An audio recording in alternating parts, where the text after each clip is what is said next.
네, 여러분께서는 다채로운 뉴스 만찬 본격 뉴스 배달쇼 8부체를 듣고 계십니다. 자, 이번 순서는 저희가 서초동 검찰청을 연결해서 검찰 인사 드디어 검찰 인사 후폭풍에 관해서 얘기를 해보도록 하겠습니다.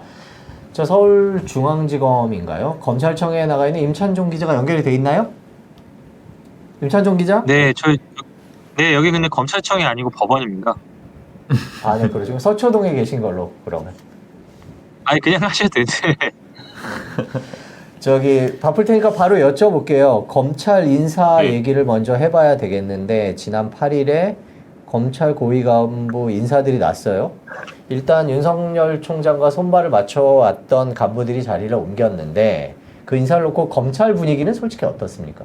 지금 며칠 지났는데. 뭐 검찰 분위기는 뭐 짐작하시다시피 그리고 언론에 많이 나왔다시피 굉장히 안 좋죠. 왜냐면은 일단 기본적으로 지금 객관적으로 드러난 상황만 봐도 기존의 법무부 장관과 검찰총장이 협의하는 과정이 뭐 매끄럽게 되지 않은 건 물론이고 또 지금 가장 역시 초점은 지금 청와대 관련 또는 조국 전 장관 관련 수사를 하고 있는 수사를 지휘했던 대검 검사장급 대검 참모들이 교체됐기 때문에 이게 보통 이렇게 중요한 수사를 하고 있는 간부를 교체하는 경우가 수사 중에 교체하는 경우가 많지도 않고 또 이거는 뭐 문재인 대통령이 스스로 밝혔듯이 인사권자가 청와대인데 청와대가 자신들을 수사하고 있는 검찰 간부를 스스로 교체했다는 점에서 뭐 적절하지도 않다 이런 분위기가 대다수인 것 같습니다. 그래서 나오는 얘기가 사실상 청와대가 수사를 방해하는 것 아니냐 이런 비판들도 나오잖아요. 청와대의 수사 방해 이런 지적에 대해서는 어떻게 평가를 해야 될까요? 뭐 청와대가 수사를 방해하려고 이게 인사를 이렇게 한 건지 아닌지를 뭐 객관적이라고 여기서 말하는 거는 뭐 나중에 법정이나 뭐 형사법정이나 이런 곳에 나가서 증거로 입증할 정도로 지금 말을 할 수는 없죠. 왜냐하면 뭐 청와대 내부에서 어떤 논의가 오갔는지, 청와대 내부에서 어떤 문서가 생산됐는지, 실제로 법무부에다가 어떤 사람이 어떤 연락을 취했는지를 저희가 지금 알 수는 없는 거잖아요. 하지만 뭐 그렇다고 이제 언론이라든가 기타 다른 많은 국민들이 합리적 의심을 갖지 못하는 건 아닌 것 같습니다. 뭐 기존에도 이렇게 청와대 관련 수사, 특히 뭐 중요 수사, 청와대 관련 수사를 하고 있는 검찰 간부들을 수사 중에 교체하는 경우가 없었고, 또 이렇게 교체했을 경우에는 분명히 또 그런 청와대 수사 관련 수사를 방해하려는 목적이 있는 거 아니냐 의심을 받을 수 있다는 사실을 알면서도 교체했다는 점에서 이게 수사 방해 목적이 있는 거 아니냐는 합리적인 의심이나 의혹 제기가 충분히 가능하다고 보고요. 특히 중요한 포인트가 하나가 있는 게 지금 조국 전 장관 관련 수사에 대해서는 청와대 민정수석실의 최강욱 공직기강 비서관이 그리고 이 그 울산시장 선거, 지방선거 청와대 선거개입 의혹과 관련해서는 역시 청와대 민정수석실에 이광철 민정비서관이 피의자로 입건이 돼 있거나 다른 사람의 구속영장에 이 사람이 피의자라는 취지로 적시가 돼 있는 걸로 확인이 됐습니다. 그러니까 지금 직접 수사를 받고 있는 대상이란 말입니다. 근데 이 두 사람이 과연 검찰 인사에 이번에 개입을 했느냐 안 했느냐 이 부분도 지금 명확하지 않고 청와대는 이 두 사람은 개입하지 않았다고 하는데 이 부분이 나중에 과연 직접 수사를 받고 있는 피의자가 자신들을 수사하고 있는 검사들의 인사에 개입했는지 여부도 이 사안의 본질을 파악하는 데 있어서 나중에 확인이 추가로 돼야 될 부분이라고 생각합니다. 자, 말씀하셨는데 그 울산시장 선거 개입 수사는 그럼 지금 어떻게 진행이 되는 거예요? 뭐 소환자 얘기도 나오고 했었는데 선거 개입 의혹 수사. 그렇죠. 네. 이제 울산시장 선거 개입 의혹 수사는 일단 지난번 가장 큰 지금까지 나왔던 진행됐던 일 중에 가장 큰 계기가 됐던 일은 이제 송병기 울산경제부시장 전 울산경제부시장이죠. 이분에 대한 그 구속영장 청구가 됐는데 이게 기각이 됐단 말입니다. 근데 사실 이게 왜 중요한 의미가 있었냐면은 이분에 대해서 구속영장이 청구될 때 적용된 혐의가 공직선거법 위반에서도 공무원의 선거개입 혐의예요. 근데 이분이 이른바 검찰이 지목한 것에 따르면 혐의를 받고 있는 시기에는 이 송병기 전 부시장이 공무원이 아니었단 말입니다. 근데 왜 공무원의 선거 개입 혐의로 구속영장이 청구가 됐냐? 한마디로 공범 혐의로 구속영장이 청구가 된 겁니다. 그렇다면 이제 정범, 실제로 우리가 뭐 정범이라고 해야 되나, 본범이라고 해야 되나요? 보통 법률적으로는 정범이라고 하는데 정범 혐의를 받고 있는 공무원이 따로 있다는 거니까 공무원과 함께 뭔가를 저지른 혐의를 받고 있는 거니까요. 근데 그 정범이라는 혐의를 받고 있는 사람들이 청와대 관계자들이었습니다. 당시 구속영장이 청구됐을 때요. 만약에 이 구속영장이 그러면 발부가 됐다라고 하면은 이게 뭐 형사법정에서 유죄가 선고될 만큼 증명된 것은 아니지만 최소한 합리적 의심을 가질 만큼 소명이 됐다라는 것을 법원에서 인정하는 의미가 있거든요. 달리 말해서 청와대 관계자들이 이 지방선거에 개입했다는 혐의가 일정 정도 소명이 됐다라고 법원이 인정하는 의미가 있었습니다. 근데 이 부분에 대해서 이제 송병기 전 울산부시장에 대한 구속영장이 기각이 됐단 말입니다. 네. 지금 검찰이 하고 있는 수사는 큰 틀에서는 첫 번째로는 송병기 전 울산부시장의 영장 재청구를 하려는 좀 의지를 갖고 있는 걸로 보이고요. 다만 여기서 변수가 될 거는 아까 말했듯이 지금 수사팀이 교체될 것이라는 전망이 있지 않습니까? 실제로 가장 최고위 쪽에 있었던 대검 간부는 교체가 됐고요. 그러면은 과연 수사팀이 교체한 이후에도 이 송병기 전 부시장에 대한 구속영장 재청구를 시도를 할지 아니면은 수사팀이 교체됐으니까 생각을 바꿔서 안 할지 이 부분도 주목해 봐야 될 부분이고요. 두 번째로는 동시에 이 송병기 부시장이 제가 공범 혐의를 받고 있다고 했는데 결국 경범 혐의를 받고 있는 당시 청와대 관계자들 이런 분들에 대한 조사도 진행되고 있는 걸로 알고 있습니다. 이와 관련해서 조금 전에 서울중앙지검에서는 조금 전이 아니죠. 이와 관련해서 오늘 오전에 서울중앙지검에서는 박형철 당시 청와대 민정수석실 반부패 비서관을 소환해서 조사하고 있다라고 언론에 공표를 했습니다. 그렇군요. 지금 잠깐 그 임찬종 기자가 얘기를 했었는데 저희가 인사 얘기로 잠깐만 다시 돌아오겠습니다. 추미애 장관, 윤석열 총장 얘기인데 지금 간부 인사는 있었고 이제 차장, 부장급 인사, 평검사 인사가 있죠. 예, 이제 곧 있죠. 예. 예, 그 어떻게 방금 교체가 된다면 뭐 이럴 수 있고 안 된다면 어떻게 갔다 이렇게 가정으로 얘기를 하셨는데 수사팀에 대한 대대적인 교체가 있을 거라는 분위기가 더 강합니까? 아니면 그 반대입니까? 지금은 뭐 지난번 검사장급 인사에서 이 수사를 지휘하고 있는 한동훈 지휘하고 있었던 한동훈 전 반부패부장 그리고 한동훈 전 반부패부장은 조국 전 장관 관련 수사를 지휘하던 사람이고요. 그 다음에 청와대 선거개입 의혹 사건을 지휘하고 있던 박찬호 대검 공공수사부장이 둘 다 교체가 됐습니다. 이걸로 미뤄봤을 때 이번에 중앙간부 인사 때 역시 조국 전 장관 관련 사건을 수사하고 있는 차장검사, 부장검사 그리고 청와대 선거개입 의혹 관련 사건을 수사하고 있는 차장검사, 부장검사도 교체가 될 것 아니냐 이런 전망이 우세한 것은 사실입니다. 또 하나 이제 지켜봐야 될 거는 이제 그 중앙간부 인사에 앞서서 법무부가 직제 개편을 하겠다 한마디로 검찰 조직 개편을 하겠다 이렇게 말을 했는데 여기서 지금 제가 말씀드린 뭐 조국 전 장관 관련 수사를 하고 있거나 했었던 서울중앙지검 반부패 수사부 그리고 지금 선거개입 의혹 관련 수사를 하고 있는 공공수사 2부가 속해 있는 서울중앙지검의 이제 공공수사부들을 지금의 부서를 축소하겠다고 했단 말입니다. 부서를 축소하면서 해당 부서 부장검사를 교체할지를 주목해봐야 되는데 지금까지 인사의 흐름 그리고 지난번 검사장급 인사의 결과를 놓고 봤을 때는 교체가 유력한 것 아니냐 이런 전망이 많이 나오는 것은 사실입니다. 방금 잠깐 언급해 주셨는데 직제 개편안을 두고 검찰이 반대하는 이유가 뭐고 직제 개편을 어떻게 하겠다는 건지 법무부는 일단 뭐 검찰의 의견은 제가 정확히 검찰이 어제 대검찰청이 직제 개편안에 대한 의견서를 이제 그 법무부에 이제 보냈습니다. 그리고 그 전에 서울중앙지검장이 새로 취임을 했는데요. 이성윤 서울중앙지검장이 차장급, 부장급 검사들을 모아놓고 직제 개편안 등에 대한 이야기를 들었는데 여기서도 이제 반대 의견이 우세했다고 합니다. 근데 검찰의 반대 의견은 한마디로 지금 직접 수사를 축소하는 전체적인 방향에 대해서는 동의할 수 있지만 지금 별다른 대안 없이 지금 검찰이 전문성을 가지고 있는 직제 개편 그 부분에 대한 수사를 직접 수사를 바로 축소하면은 결국에는 그 범죄에 대항할 역량을 없는 상태에서 범죄를 그냥 풀어주는 효과만 있는 거 아니냐 이런 취지로 볼 수 있습니다. 예컨대 지금 그 법무부가 이번에 직제 개편하면서 없애겠다는 그 조직 중에 하나가 지금 서울 남부지검에서 시된 증권범죄 합동수사단이라는 조직이 있거든요. 이건 아예 폐지하겠다고 했는데 여기는 한마디로 기존에는 예전도 아니고 어쨌든 기존의 기본적인 절차는 금감원이나 증선위 등에서 증권범죄 등에서 조사를 하면 그거를 검찰에 고발하고 이런 절차가 굉장히 좀 오래 걸리고 그러다 보면 증거가 다 없어지고 이런 효과가 있으니까 초반부터 아주 신속하게 수사할 수 있도록 검찰이 금감원과 협동해가지고 직접 수사할 수 있는 조직을 만들어서 운영해왔던 건데 이런 곳에서 어떤 수사라고 쓰냐면은 지금 여권 인사 연루설도 나오고 있었던 뭐 신라젠 이런 수사를 하고 있었고요. 또 이제 법무부가 줄이겠다 또는 일반 형사부로 전환하겠다고 한 곳 중에 서울중앙지검 반부패수사 3부도 있는데 여기서는 최근에 이제 조국 전 장관 사건 관련해서 이야기가 많이 나오던 금융회사 상상인 그룹에 대해 수사를 하고 있었습니다. 당장 근데 어떤 반응이 나오냐? 이 반부패수사부를 형사부로 없애겠다, 전환하겠다고 법무부가 발표를 하니까 그날 상상인 주가가 올랐어요.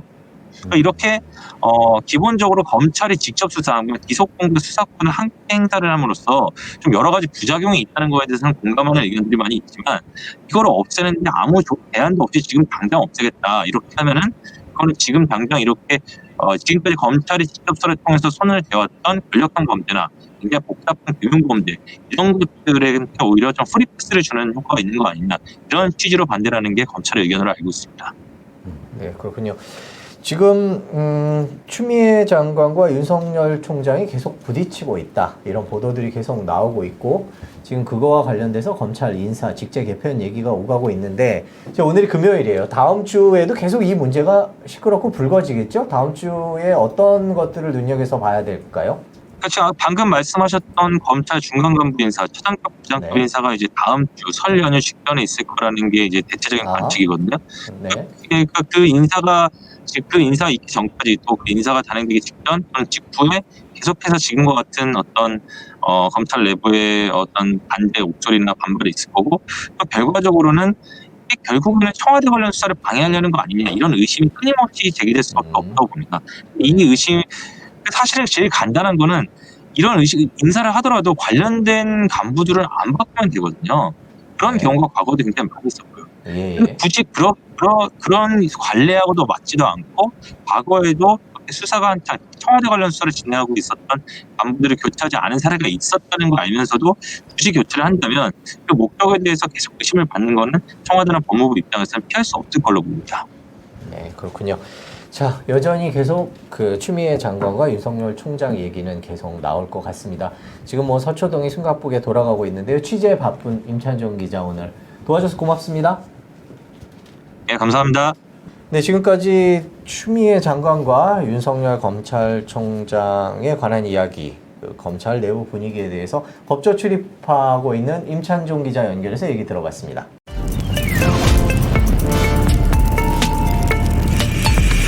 네, 여러분께서는 다채로운 뉴스 만찬 본격 뉴스 배달쇼 8부채를 듣고 계십니다. 이번 순서는 CES에 대해서 알아보겠습니다. 뭐 CES 끝났는데 무슨 CES냐라고 얘기하실 수 있겠는데 저희 라스베가스죠? 네, 라스베가스. 미국 라스베가스에서 열린 CES를 직접 취재를 마친 뒤에 귀국한 기자를 이제서야 모실 수 있기 때문에 오늘 준비를 했습니다. 경제부 엄민재 기자 자리겠습니다. 네, 안녕하세요. 안녕하세요. CES가 뭐의 약자인가요? 그 질문 예상하지 못했는데. 네. 네. 자, 뭐 컨슈머? 컨슈머 뭐죠? 일렉트로닉? 맞나요? S는 뭔가 S? 서미트? 서미트? 뭐 그 정도 되겠네요. 네. 자, 우리말로 뭐라 그러죠? 확인해 보지 마시고요. 네. 최대 가전 전시회를 일단 말하고. 원래 시작 자체는 가전 전시회로 시작됐는데 이제는 미래 전시회가 돼 버렸죠. 네. 뭐전 세계의 관심이 세상이 앞으로 어떻게 바뀔지에 대해서 볼 수 있는 곳이다. 그래서 CES에 사람들이 엄청 몰렸을 네. 텐데 자 바로 시작을 하겠습니다. 자 올해 CES 어땠어요? 네, 올해는 뭐 어떤가요? 올해는 사실은 뭐 5가지 키워드 얘기를 하긴 했거든요. 뭐 네. 디지털 치료나 차세대 교통수단, 식품의 미래, 안면 인식 기술, 로봇의 발전 이렇게 얘기가 나왔는데 네. 제가 이렇게 부스를 쭉 돌아보면 네. 일단 차가 엄청 많았고요. 부스 전체적으로. 자동차, 그러니까 자율주행차. 이게 네. 뭐 차량 업체뿐만이 아니라 뭐 소니, 퀄컴, 뭐 구글 뭐 이런 식으로 전자업체들 전체적으로 다 차를 한 대씩은 놓고 진행하는 그런 분위기가 좀 많았고 그리고 그 다음에는 뭐 로봇이나 AI 뭐 이 정도라고 보면 될 것 같습니다. 그 자동차라는 건 자율주행차인가요? 뭐 네. 일단은 기본적으로 다 자율주행차 얘기를 하고 있고 네. 오히려 이제 완성 차량 업체들은 네. 뭐 좀 이따가 다시 얘기하겠지만 비행기를 오히려 놓고 이제 얘기하는 정도로 좀 더 이제 한 단계 앞서서를 보는 거라 지금 당장 상용화가 안 되더라도 우리는 이런 걸 보고 있다라는 걸 보여주는 거라 뭐 그런 식으로 좀 보여주고. 소니도 자동차를 내놨던데 보니까. 소니가 자동차 회사의 전유물이 아닌. 네, 이제는 완전히 그런 시기를 넘어간 것 같고 삼성전자에서도 먼저 프리부스 투어, 그러니까 먼저 이제 공개하는 부스 투어에서도 차량을 놓고 계속 공개를 하고 소니도 완전 이제 자율 차량, 그러니까 전기차로 된 이제 자율 주행 차량을 공개를 했고 뭐 퀄컴 뭐 이런 데서 다 자율 차량을. 퀄컴도요? 네. 아마존도 무슨 자율주행? 아마존도 아마존 카라고 아마존 모빌리티라고 해서 또 그걸 근데 이제 거기서 내놓는 거는 일종의 플랫폼입니다. 그러니까 퀄컴이나 아마존, 구글 이런 데서는 차를 만드는 건 아닐 거 아니에요. 네. 그러니까 차에다가 자율주행 플랫폼을 심어서 우리가 어느 정도 자율주행이 가능하다라는 걸 계속 보여주려고 하는 거예요. 차도 그러니까 자율주행 네. 플랫폼. 네. 그러니까 플랫폼 안에 들어가는 거죠. 구글이 만들어 놓은 다양한 플랫폼이 이제 차에도 들어간다. 네, 일종의 컴퓨터를 차에다 심는 거기 때문에 그 컴퓨터로 차를 얼마나 운행시킬 수 있다는 걸 자랑하는 거죠. 네, 올해는 차가 많았다. 지금 저희 영상 뒤에 보시면 저희 국내 스타트업 기술 영상들이 네, 저도 이제 저길 찾아가 봤는데 일단 이제 저게 뭐 삼성의 사내 벤처 기업이라고 하더라고요. 이제 C랩이라는 곳에서 여러 가지 이제 기업들이 나왔는데 그 중에 사실 이제 제가 이제 저 부분을 제일 궁금해 하긴 했었어요. 그러니까 그 전면 카메라를 이용해서 그냥 타이핑을 할 수 있는 그런 기술인데 그러니까 키보드가 없이요? 네, 키보드가 없이. 예전에 뭐 이렇게 키보드를 뭐 바닥에 화면상 보여줘서 그거를 인식하는 경우는 있었는데 저 같은 경우에는 손가락의 원근과 이런 거를 이제 거기 전면 카메라 프로그램이 인식해서 워딩을 이제 그대로 그냥 바닥에다 치면 그 되더라고요. 어떤 바닥에도 상관없어요. 아니, 어느 바닥에도 상관없습니다. 방금 영상 보니까 되게 신기하네요. 그러니까 이제 전면 카메라가 내 손가락을 인식하고 물론 이제 그런 과정은 있어요. 그러니까 개인화된 그러니까 내가 사실 뭐 예를 들어서 지읒을 치더라도 지읒이 어느 정도 내가 거리에서 칠지를 이제 개인화를 이제 분명히 한 다음에 그게 확실히 되면 더 좋다고는 하는데 일단은 뭐 연습 모드로 제가 해본 결과 특별히 문제 없이 다 웬만한 게 다 되더라고요. 물론 지금 아직은 한글은 안 되고 영어만. 그렇군요. 그 외에도 어떤 국내 스타트업 얘기를 잠깐 하고 갈까요, 그럼? 그 뭐 아까 뭐 얘기 이제 셀피 타임이라는 곳을 방금 설명을 드린 거고 네. 이제 하일러라는 곳도 이제 그 뒤에 영상을 보면 이제 나오는데 그게 뭐 형광펜으로 이 뭐 글씨를 쭉 그으면 컴퓨터상의 텍스트로 쭉 바로 입력이 되네. 바로 입력이 되는. 오, 그거 편하다. 예. 네, 그러니까 이제 저희가 국내에서 무슨 어떤 중소기업 제품 본 것 같은데요. 그거 아닌가요? 그 비슷할 거예요. 왜냐하면 이제 텍스트를 인식하고 이제 그게 어느 정도까지 인식을 하고 어느 정도까지 오류 없이 뭐 작용을 할 수 있느냐의 차이가 있을 수 있는데 형광펜이 칠해지기도 하고요. 네, 형광펜을 진짜 칠하면 나오네. 네, 형광펜을 칠하면 저 글씨가 그대로 이제 오, 옆에 텍스트로. 카메라가 달렸군요. 네, 카메라가 옆에. 달려서 그걸 형광펜 옆에 문자 카메라. 인식을 어느 저 정도. 형광펜이 좀 뚱뚱하네요. 네. 네. 그러니까 되게 그러니까 편하겠다. 뭐 진짜. 일단은 저게 이제 사내 벤처 기업이라 그게 어느 정도 상용화될지 뭐 이런 거는 아직 논의는 안 되고 기술이 이 정도까지 발전했다라는 걸 좀 보여주는 차원이라고. 그러니까 저희가 무슨 뭐 공부를 하거나 책을 읽을 때 밑줄을 친 다음에 그걸 옮겨 적어 놓잖아요. 네, 네, 그런 네. 경우가 있는데 이건 그냥 밑줄만 한번 치면 자동으로 다 저장이 되는 네, 거예요. 네, 나중에 해야 되고. 국내 스타트업 기술들이 좀 많이 있었어요? 그러니까 뭐 존재감, 솔직한 존재감을 좀 묻고 싶기는 합니다. 우리 국내 스타트업 기술이 얼마나 CES에서 눈길을 끌었고 뭐 그랬는지 뭐 어느 회사든지 스타트업들이 다 있었을 그러니까 텐데. 사실은 뭐 제가 워낙 많은 뭐 4,500개 기업이기 때문에 그걸 다 둘러봤다고 하긴 좀 힘들지만 네. 제가 이제 일전에 스타트업 취재를 갔을 때에 취재를 했던 기업들이 여기 CS에도 한 2군데 이상 네. 왔었고 네. 그래서 이제 보니까 실제로 뭐 헬스케어나 뭐 이런 AI 그리고 로봇 관련 기술 중에 스타트업들이 많이 우리나라 스타트업들이 많이 와가지고 기술을 좀 보여주긴 하더라고요. 평가들도 괜찮았나요? 사실 이제 여기는 어떻게 보면 전시를 하는 곳이라 누군가가 뭐 이게 평가가 어떻다 이렇게 하진 않아요. 그러니까 뭐 물론 눈에 엄청 띄는 것들은 그게 이제 뭐 영상으로 만들어지거나 아니면 다른 이제 외신에서 조명을 하거나 그러긴 하는데 이걸 평가를 한다기보다는 이런 기술들이 나왔구나, 이런 새로운 기술들이 나왔구나 이런 걸 좀 보여주는 곳이라고 생각하십니다. 이번에 아까 차 얘기도 했지만 네. 차. 네. 현대차가 플라잉카 컨셉 같은 것도 보여주고 네, 그렇죠. 아까 이- 하고 얘기했는데. 그게 되게 신기해 보이긴 하는데 네. 이런 CES에서 나왔던 게 상용화되는 데는 보통 시간이 많이 걸리겠죠? 많이 걸리기도 하고 사실은 이제 뭐 플라잉카라고 하지만 이제 현대차에서는 플라잉카라고 말하는 걸 원치 않아 하긴 해요. 아 그래요? 네, 그 본인들이 좀 뭐라고 부르게 도심 항공 모빌리티 뭐 이런 식으로 설명을 해주길 원하는데 그래도 어쨌든 저희는 이제 방송 기자니까 직관적으로 플라잉카를 얘기하잖아요. 저건가요? 네. 네, 뒤에. 저거고 프로펠러가 이제 8개 정도 달리고 그리고 운전자 포함해서 5명이 탈 수 있는 이제 도심 항공 모빌리티인데 아직은 상용화는 어렵고 저기 전시한 거는 실물 크기라고는 하는데 실제로 저게 운영이 되기까지는 조금 시간이 걸릴 우버라고 거고. 써 있네요.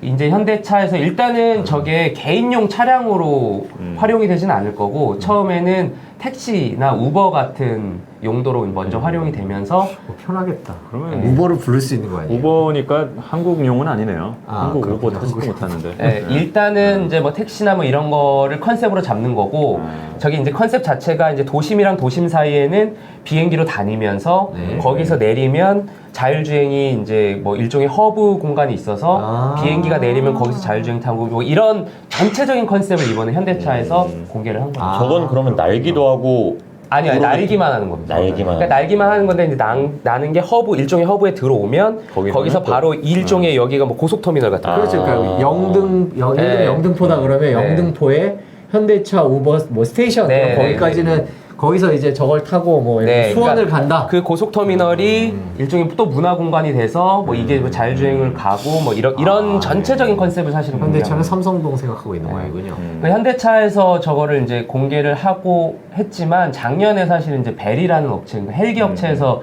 먼저 이 네. 플라잉카를 공개한 적이 있거든요. 그래서 이번에도 또 보니까 더 공개를 했더라고요. 그래서 원래 프로펠러 6개였던 거를 4개로도 줄이고 자기는 넥서스. 이제, 네, 벨 넥서스라는 거를 그렇게 했는데 거기는 올해 안에 상용화를 목표로 하고 있긴 합니다. 아, 그래요? 네네.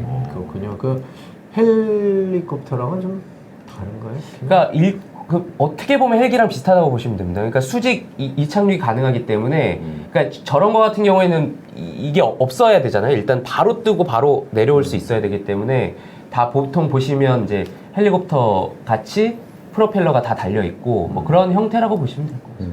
크기도 엄청 크더라고요. 사실 저거를 그러니까 플라잉 카라고 하면 어떻게 보면 차잖아요. 근데 네. 차라고 보기에는 개인 헬기에 가깝지 않나요? 개인 헬기. 그러면 현대차는 저걸 내놨는데 지금 저거는 이제 몇 단계 건너뛴 거잖아요. 그러니까 뭐 전기차, 자율주행차, 뭐 저기 간 건데 네. 자율주행차가 이번엔 대세였죠? 아까 말씀. 자율주행차가 현대차는 일단- 자율주행차는 안 내놨어요? 네, 저기 현대차에서는 차를 내놓지는 않았어요. 그래서 사실은 이제 어제였나요? 엊그제 현대차가 자율주행 관련 이제 기술들을 따로 이제 선보여 왔었거든요. 그래서 이제 저희 취재 기자 중에 노동규 기자가 이제 가가지고 실제로 실험을 이제 시승을 해봤는데 그게 이제 자율주행 기술이 2.5 정도 돼가지고. GV 네, 2.5라 맞아요. 하면요? 그러니까 이거 보시면 저도 이제 자세히 몰라서 봤는데 레벨 2가 그러니까 속도랑 방향 정도만 이제 제어하는 거고 레벨 3가 운전자가 이제 거의 안 하고 교통 신호랑 교통 흐름까지 인식하는 정도. 그러니까 그 사이라고 보면 되고요. 지금 뭐 CES에 나온 많은 기업들이 레벨 3, 레벨 4까지도 레벨 4는 사실상 완전 자율주행인데 네. 그거는 그 레벨 5는 레벨 5는 무인차. 무인차. 그러니까 사람이 아예 안 타는 거고 네. 자율주행은 사람이 타되 뭐 어떻게 이제 그러니까 레벨 4는 사실상 사람이 네. 앉아서 아무것도 안 할 수 있는 네네네 거의 거기서 이제 완벽한 TV 보고 상태구나. 있고 이렇게 만화 보고 뭐 영화 보고 이렇게 하면 되는 거예요. 그러니까 그런 건 한 레벨 3 정도는 넘었죠. 그래도 레벨 3 앞서가는 뭐 회사들. 3.5 정도까지 얘기하는 업체들도 있긴 있고. 예를 들면 뭐 구글 웨이모 같은 경우에는 구글도 그렇고 퀄컴도 그렇고 사실 퀄컴이 이제 반도체 업체인데 그런 기술들을 이제 계속 도입해가지고 자기네들이 이제 공개를 하는 것 같고 사실 CES에서 공개하는 기술들은 당장 상용화가 쉽다고 볼 수도 있고 근데 사실 뭐 그러니까 잘 모르겠어요. 이게 실제로 어떻게 상용화될지는. 그렇죠. 여러 가지 상황도 있고 규제도 네. 있고 자기들이 자본도 기술은 필요하고. 어쨌든 3.5에서 4까지 갈 기술은 수 있다. 갖고 있다. 네네, 갖고 기술은 있다. 그런 거군요. 그럼 그 예를 들어서 우리가 기대하는 세상이라는 게 자율주행차 뭐 예를 들면 앱으로 불러서 네. 집 앞에 딱 있으면 타면 아무도 없고 네. 저기 뭐 담배 냄새도 안 나고 이제 그런 그쵸. 차를 네. 딱 타고선 내가 원하는 짧은 거리를 가더라도 눈치 보지 않고 네. 그렇게 갈 수 있는 세상을 이제 얘기를 많이들 얘기를 하는 하지 거죠. 않습니까? 네. 요즘에 특히 뭐 택시나 저기 타다 갈등 뭐 이렇게 네, 하면서 언제쯤 가능해요? 개인적인 견해를 여쭙니다. 글쎄요, 저는 일본 보고 왔으니까. 한국은 사실은 교통 신호도 그렇고 사실 이게 자율주행 기술 개발하시는 분들 얘기를 들어보면 한국이 가장 어렵다고 하더라고요. 그러니까 한국 성공하면 전 세계 어디로도 갈수 교통이 있다. 너무 복잡하고 교통 신호도 없는 신호들이 많다는 거예요. 왼쪽으로도 가고 오른쪽으로도 갈 수 있다 뭐 이런 신호들을 그 자율주행이 인식을 해야 되는데 그게 너무 어렵다는 거고 미국의 이제 일종의 한적한 동네를 아예 통으로 빌려서 그걸 실험을 해보면 실제로 지금도 가능하다는 거예요. 가능은 하다. 가능은 하다. 네, 그래서 미국도 뭐 뉴욕은 쉽지 않을 텐데. 뉴욕은 쉽지 네. 않겠죠. 일단 하면서 뭐 이제 한 5년 안에 뭐 이렇게 할 수 있다 뭐 이런 얘기를 설명을 하는 거죠. 저희 가전업계 얘기도 좀 해봐야 될 것 같아요. 아, 그렇죠. 특히 디스플레이. 디스플레이를 삼성, LG. 사실 삼성, LG가 둘이 이제 싸우는 걸 가지고 이제 사실 많이 언급을 하는데 매년 그랬죠. 네. 뭐 계속 얘기 나오는 게 이제 8K예요. 사실 우리가 지금 보는 거는 4K도 사실 잘 못 보거든요. 못 본다는 얘기는 컨텐츠가 많지 않다. 네, 컨텐츠도 많지 않은 데다가 일단 비싸고 네. 일반인들이 4K도 사실 많이 못 보는데 이제 8K로 이제 많이 실험을 하는 이유는 그만큼 또 말씀드리지만 그만큼 기술이 우리가 이렇게 뛰어나다. 네, 그렇죠. 그리고 거기서 사실은 이렇게 그렇게 선명하면 눈이 어지럽거나 그럴 수 있는데 이게 거기 안에 또 AI 기술이 들어가서 실제로 이 사람 그러니까 피사체들이 사람인지 풍경인지 뭐 이런 것들을 AI가 구분을 해서 거기에 맞춰서 책정을 해주는 거예요. 그러니까 8K이지만 네. 피사체에 따라서 8K를 모두 다 쓸 수도 있는 거고 아니 8K는 기본적인 8K 는 거고 기본적인 그 안에 들어가는 AI 기술들이 있는 거고 자, 그러면 모르시는 분들을 위해서 우리 8K, 4K 하는데 무슨 소리? 물론 이제 설명을 하면 되게 오래 걸리겠지만. 네, 8K 네 넘어가겠습니다.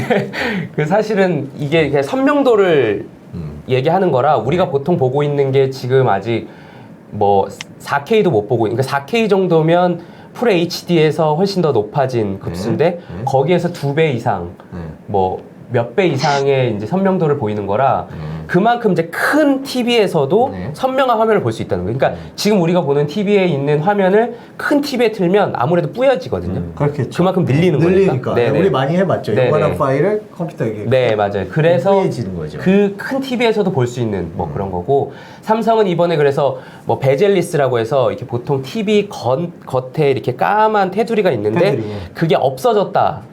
라고 설명을 했는데 사실 보니까 좀 있긴 있더라고요. 네, 자세히 아예 말해요. 리스는 아니고. 네, 조금. 그래서 이제 뭐 외신에서는 뭐 울트라 씬 베젤이라던가 아, 씬 베젤. 예. 아, 얇은 테두리. 네, 그냥 베젤리스는 아니다. 그리고 LG에서도 베젤리스는 아니던데요. 이렇게 은근히 저희한테 설명을 해줬었고. 삼성은 베젤리스라고 주장을 했거든요. 네, 삼성은 베젤리스라고. 아니 그런 걸 왜 그렇게 거짓말해요?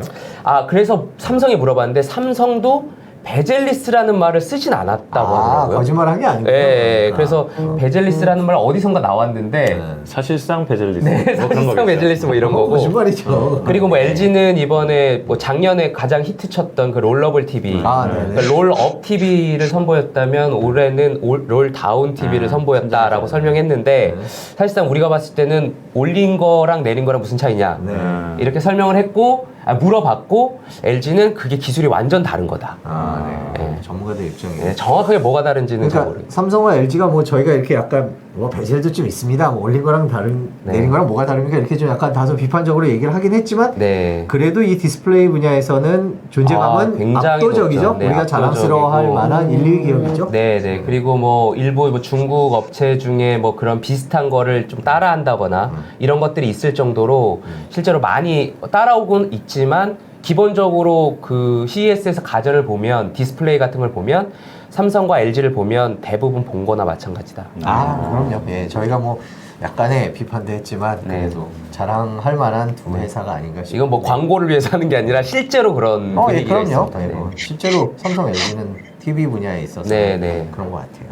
그 TV도 그랬고 그리고 뭐 냉장고도 AI 기술이 이제 이번에 계속 접목이 되면서 냉장고 안에 품목들을 AI가 구분을 하고 실제로 안에 있는 품목 중에 어떤 게 부족한지를 설명해 줄 수도 있고 이 안에 있는 음식을 가지고 어떤 음식을 만들 수 있는지 뭐 그런 것도 이제 소개를 해주고 뭐 이런. 그게 혹시 집에 냉장고를 네. 저희 집 냉장고는 아무리 AI가 와도 네, 그러니까 그 그런 부분이 안에 있을 수 있죠. 냉동실을 구분할 수 네, 있을까요? 그러니까 이제 냉장고를 보면 냉동실에 굉장히 있는 잘 것들- 세팅이 돼 있어요. 이렇게 네. 딱딱딱 돼 있기 때문에 AI도 구분할 수 있는 거 아닌가. 주말인데 그래서 냉장고 정리나 좀 네. 해야 되겠네.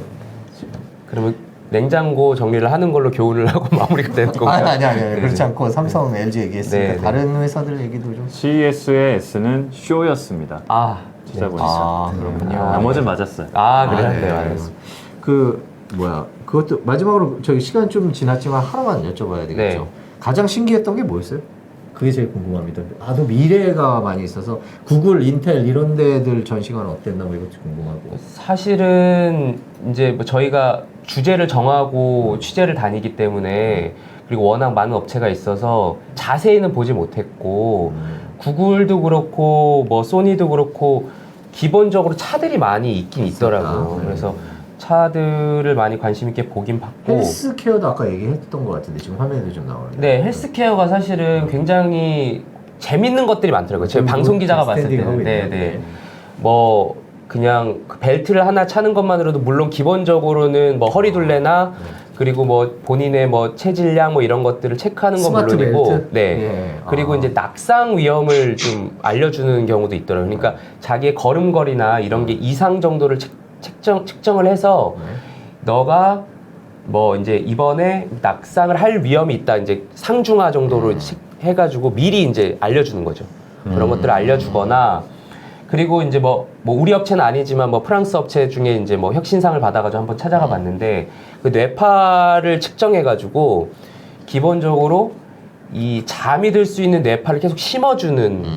그러니까 제가 썼을 때는 아무 느낌이 없었는데 아무튼 그걸 씀으로써 일주일에 2번 정도 쓰면 불면증을 치료할 수 있다는 거예요. 실제로 써보신 것 같은데요, 선생님? 네, 제가 옛날에 MC 스퀘어 비슷한 건가요? 그러니까 그런 얘기를 많이 하는데 MC 스캔 이제 삐삐삐 뭐 이런 소리라도 나면서 뭔가 느낌이 있잖아요. 근데 이거는 쓰고 뭔가 전혀 느낌이 없는데 거기 설명해 주시는 분은 뇌파가 이렇게 측정이 됐다는 거예요, 너 자꾸. 이미 자고 있다. 뇌파에 변화가 있어요? 네, 뭐, 그러니까 뭐 측정이 됐다는 거예요. 일단 측정을 하고, 그리고 앞으로 이거에 맞춰서 뇌파를 계속 주입하면 잠이 잘 들 수 그 있다. 선배 표정도 약간 네, 아, 못 믿는 저거는 듯한 표정이죠. 이게 네. 지금 되고 있는 건가 약간 이런 표정이기도 하네요. 그렇군요. 그러니까 뭐, 나이트. 그래도 어쨌든 업체들을 선별을 잘 했겠죠. 그래서 사기는 아니지 않을까 이렇게 생각하고 있었습니다. 네, 그렇군요.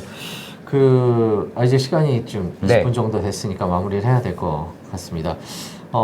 CES에 다녀온 엄민재 기자의 얘기를 들어봤습니다. 뭐 건강, 네. 교통, 헬스케어 같은, 그러니까 헬스케어 건강, 그다음에 교통, AI, 로봇 뭐 이런. 로봇 이런 것들이 올해 CES를 관통했던 단어나 키워드였던 것 같습니다.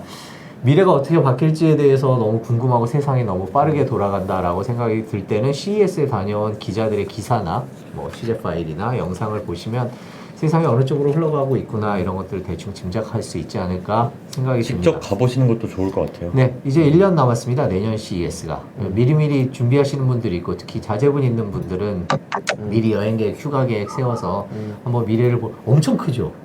너무 오래 봐야 커가지고 되죠. 사실은 네. 다 본다는 건 근데 사실 엄지기 기자는 불가능하고. 8시 뉴스 리포트 해야 되니까 네, 그죠? 네. 네, 그렇게 한번 계획을 세워보는 것도 어떨까 싶습니다. 저희 CES 다녀온 엄민재 기자 얘기 들어봤습니다. 감사합니다. 고맙습니다.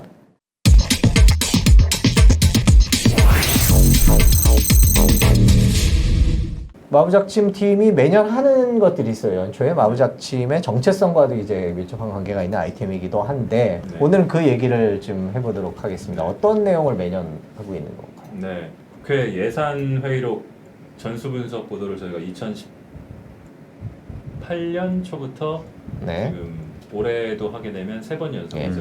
예산 회의록이라는 게 뭔가요? 그거는? 저희가 해봤던 것은 이 국회의 예산 심사 과정에 집중을 했습니다. 네. 예산 심사를 하게 되면 국회에서 하는 특별한 이유가 없는 한은 모든 회의는 기록을 남기게 돼 있거든요. 네. 그 기록이 회의록입니다. 네. 저희 이 짧은 5자의 말에 네. 굉장히 긴 얘기가 담겨 있군요. 예산 회의록. 국회의 예산 심사하면서 벌어졌던 내용들을 기록한 것들을 주고 받았던 모든 이야기. 그렇죠. 얘가 예산 회의록이다 보면 되는 거네요.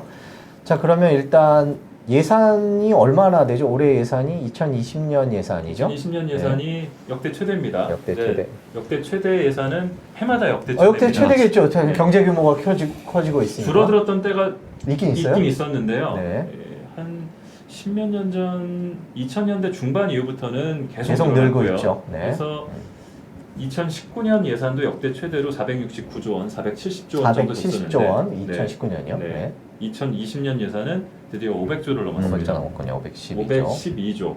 원래 정부가 제출했던 거는 513조 원이었는데 네. 예산 심사 과정에서 1조 깎았습니다. 아. 그래서 512조 원이 됐고요. 네.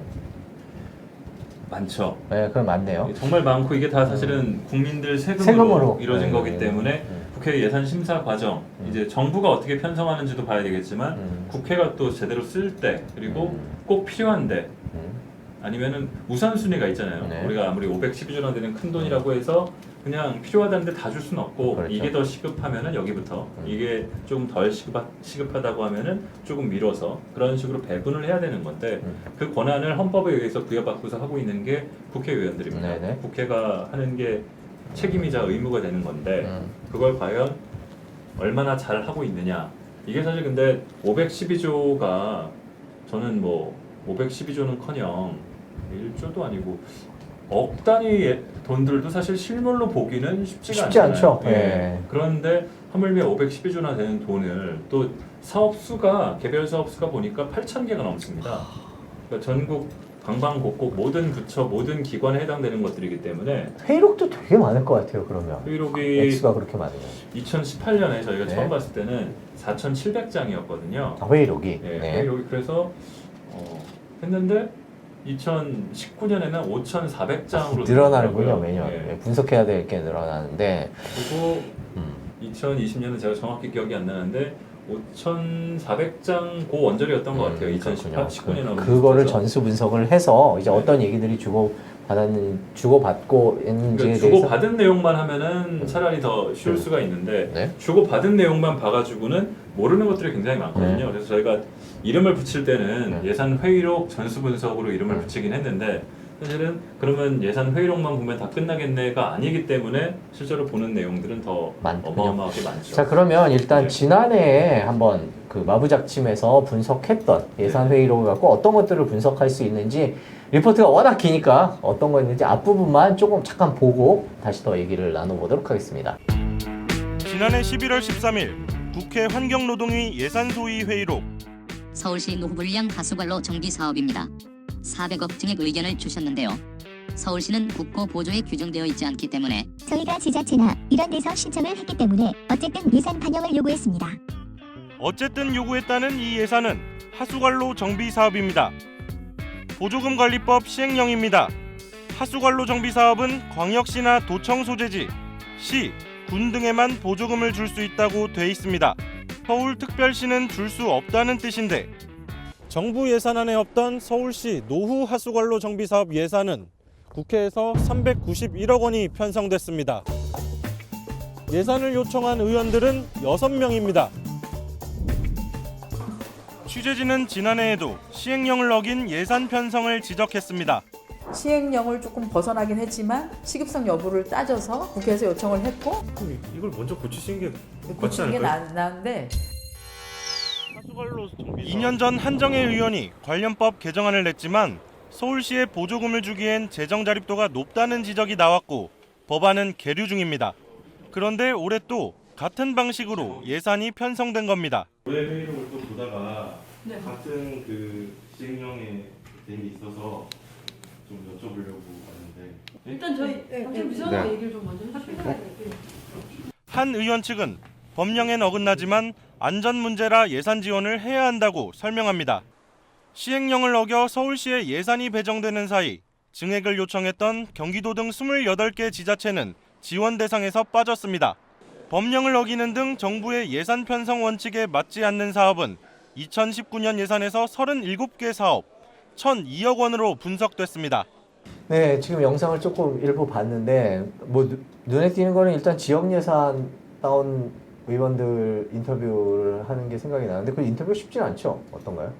좀 힘들 것 같아요. 가서 막 안 좋은 내용인데 확 인터뷰해달라 그러면. 네, 아닌가요? 국회 회의 이게 국회의 기능을 그리고 국회에 뭐 정말 불법적으로 뒷돈을 주고받거나 그런 게 아니고 네네. 어떻게 보면은 국회가 돌아가는 절차에 따라서 회의를 진행해서 통과를 시킨 거기 때문에 네네네. 사실 그 중에는 법 위반한 예산 편성도 있고 네. 아니면 편법으로 하는 것들도 있고 편법. 네. 네네네. 편법이 사실 상당수죠. 네. 그렇게 많은데 국회의원들은 이거 가지고 처벌받을 것도 아니고 네. 또 지역에 내가 이런 예산을 따왔다. 불법이든 편법이든. 아, 또 총선이 이제 얼마 안 남았죠? 그럼 지역민들은 뭐 반대할 이유는 별로 없는 것 있죠. 그 지역에서는. 하지만 이런 예산을 특정 지역에 집중하느라고 다른 지역에 필요한 예산들이 빠질 수도 있는 거고 그런 예산들이 쪽지 있거든요. 예산 뭐 이런 것들이 그런 게 경쟁이 엄청 벌어진단 말이에요. 의원들 그래서 사이에. 의원이 힘센 의원들, 초선보다는 재선, 재선보다는 더 다선.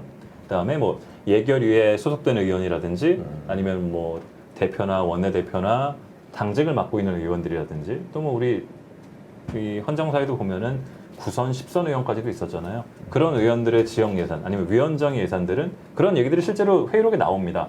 아. 자, 이거는 위원장님 예산이니까 해드려야죠.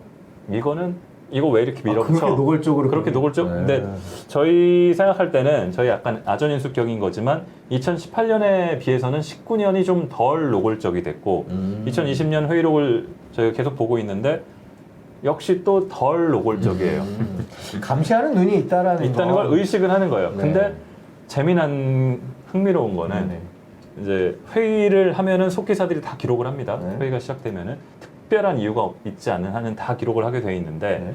그런 걸 의식해서 의원들이 자 이거는 기록에 남으니까 정회하고 합시다. 빼달라고 못해요. 빼달라고 하려면 위원회 전체의 합의가 있어야 되는 거고 아. 특정 발언을 뺄 수는 없고 네. 사관과 같은 거니까요. 네, 그렇죠. 근데 정회하고 이거 기록에 남으니까 정회하고 따로 얘기합시다. 그런 의원들이 있어요. 정회하고 과연 무슨 얘기를 할까? 저희는 알 수가 없습니다. 그러나 하여튼 기록에 남으면 안 될. 그러니까 모든 걸 기록해야 된다는 취지에 어긋나는 것 같아요. 그런 건. 근데 이번에도 보면은 기억이 나실지 모르겠어요. 소소위라는 거 문제를 소소위. 계속 지적을 했었거든요. 소위원회 밑에 있는 거죠. 그죠? 아닙니다. 위에 있습니다. 아, 위에 있는 거예요? 왜 위에 있냐면 네. 소위원회는 네. 상임위 밑에 있는 국회법에 규정이 되어 있는 거예요. 네. 위원회가 있고 전체 상임위원회가 상임위원회. 있고 거기에서 논의를 더 효율적으로 하기 위해서는 몇 명이 소위원회를 모여서. 둬서 네, 할 수가 있습니다. 네. 그런데 소위원회는 법에 나오지가 않은 거예요. 임의기구입니다. 국회의원들이 소위원회도 사람이 많고 그것대로 다 하려니까 시간이 너무 걸리고 효율적이지가 않다. 그러니까 정말 몇 명만 모여서 빠르게 논의를 하자라는 게 소위원회 소소위거든요. 그러니까 소위원회 밑에 있는 게 아니에요? 소위원회 소소위원회. 왜? 그러니까 밑에 있다는 밑에 있다는 얘기가 그런 뜻이 아니라 네. 사람 숫자가 더 적을 사람 숫자 적기만 하지만은 더 높은 위 사람들. 아래가 아니고 왜냐하면 이거는 아예 법에 없는 것인데다가 권한은 훨씬 막강한 강하니까? 거예요. 예, 네. 거기서 결정 다 해버리니까. 소위원회보다 더 조그만 위원회 그냥 핵심만 그런데 보니까. 소소위는 회의록이 안 남고 회의록은 왜냐하면 법에 없기 때문에 기록할 의무도 없고 남길 이유도 없고 거기서 실제로 더 중요하고 그래서 그 문제가 계속 지적이 되니까 짬짬이가 이루어질 수 있군요. 짬짬이 네. 깜깜이 심사라는 얘기를 보통 깜깜이, 하죠. 예. 근데 점점 그게 저희가 해마다 보니까 소소위의 비중이 점점 커지고 있었습니다. 그럼 국회 감시 기능이 점점 떨어지는 그러니까요. 그래서 작년 이 2020년 예산심사에서도 이 소소위 얘기가 네. 또 지적이 되니까 소소위 안 하겠다. 네. 예결위원장이 선언을 하고 국회의원들도 소소위 하지 않고 대신에 간사협의체라는 걸 하겠다.